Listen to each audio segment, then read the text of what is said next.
So guys, Monday night raw का hangover उतारने के बाद आपने एक बारी तो पक्का सोचा होगा कि द रॉक ने कोडी रोड्स के कान में चुपके से क्या बोल दिया। क्या उसका कोई डीप मतलब था? तो हाँ, बहुत ज्यादा ही डीप था, क्योंकि द रॉक ने कहा था कि Cody tonight I am going to make you bleed. And वैसा ही कुछ इन्होंने शो के एंड होते तक डिलीवर भी करके दिया। जब हमने कोडी एंड द रॉक के बीच में ब्रॉल देखा था, वहीं पे सारी चीजें कर दी द रॉक ने और अपने प्रॉमिस को फाइनली डिलीवर कर दिया और बता दे कि भाई मैं तो रोमन जैसा नहीं हूँ, मैं तो अपना प्रॉमिस डिलीवर करता हूँ। और अब यहाँ से एक बात तो क्लियर है कि the road to WrestleMania will not be that easy. Blood wars तो बस अभी शुरू ही हुआ है, अभी तो इसकी बहुत सारे लेयर्स आने बाकी हैं, इसलिए आप इस वीडियो को एंड तक पूरा देखना अगर गजब का मजा लेना चाहते हो तो। एंड नाउ आप देख रहे हैं रेसलमेनिक्स एंड सब्सक्राइब करना तो बनता है। वेल, जब से विंस मैकमैन का डिपार्चर हुआ है ना, तब से सिर्फ दो ही स्टार्स ऐसे हैं जिन्होंने ऑन स्क्रीन पर उन्हें मेंशन किया है। सबसे पहले तो ये काम हमारे रोमन रेस ने किया था जब उन्होंने ऑस्टिन थ्योरी को कहा था कि डैडी इज गॉन, और फिर अब ये काम हमारे सीएम पंक ने कर दिखाया है। अभी लास्ट मंडे नाइट रॉ पर उन्होंने सीधा सीधा ही ड्रू मैकिंटायर से पूछ लिया था कि भाई किसने चूजन वन कहा है तुम्हें, जरा हमें भी बताओ। अब अगर आपको याद हो कि जब ड्रू मैकिंटायर ने डेब्यूट किया था तो उन्हें चूजन वन का टैग विंस मैकमैन ने खुद ही दिया था। तो जैसे ही पंक ने इस चीज को मेंशन किया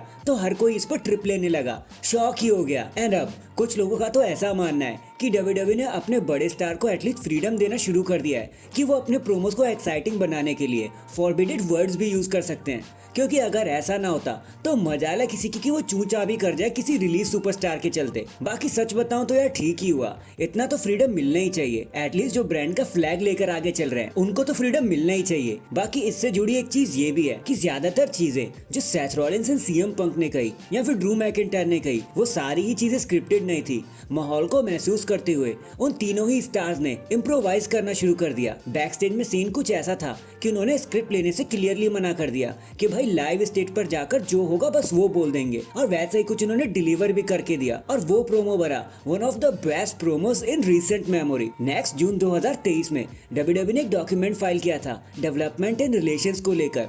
ये डॉक्यूमेंट पूरे 3 पेजेस का है जिसमें डब्ल्यूडब्ल्यूई से जुड़ी बहुत सारी नॉलेज है, बहुत सारी इन्फॉर्मेशन है, जैसे पावर का मिसयूज होना, सेक्स ट्रैफिक, इवन फेवरेटिज्म वाली बात भी यहाँ मेंशन की गई है कि किस तरह से आप इन सारी चीजों को एक्नॉलेज कर सकते हो। एंड क्योंकि for the first time ever ये चीजें डब्ल्यूडब्ल्यूई ने पब्लिक कर दी हैं, तो आप भी इसको अच्छे से पढ़ सकते हो कि क्या चीजें प्रैक्टिस की जा सकती है और क्या चीजें नहीं प्रैक्टिस की जा सकती। And for the first time WWE ने अपने किसी डॉक्यूमेंट को हम सबके लिए ओपन किया है, तो एक बार उसे जाकर पढ़ना तो बनता है, तो जाकर पढ़ लेना। इसके बाद द रॉक का आ जाना, CM Punk at Chicago, and then फिर the Rocky and Cody Rhodes का रूथलेस एग्रेशन। अब इससे तो सबको ऐसा ही लग रहा होगा ना कि मंडे नाइट रॉ की व्यूअरशिप ने आसमान ही छू लिया होगा, बट अनफॉर्चुनेटली ऐसा कुछ भी नहीं है। देखो, लास्ट वीक से व्यूअरशिप तो ऊपर बढ़ गई है, लेकिन मामला उतना भी खास नहीं है, क्योंकि मंडे नाइट रॉ को मिले हैं महज 1.729 मिलियन की व्यूअरशिप, और आखिरी आवर तो आते आते माहौल 1.5 मिलियन तक गिर गया था। तो अब तो कंफर्म ही है भाई कि भले ही रॉ पर जो मर्जी होता रहे, लोग तो शो को सिर्फ तभी देखेंगे जब उनका मन होगा। बट हाँ,